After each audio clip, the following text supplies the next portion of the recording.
गंगाधराय शिव गंगाधराय हरे हरे भोले नमः शिवाय।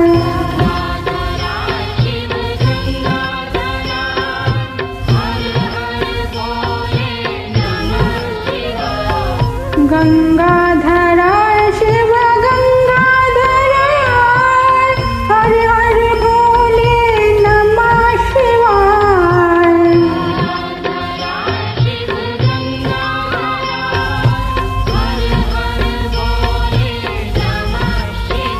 ओम नमः शिवाय ओम नमः शिवाय हरे हरे भोले।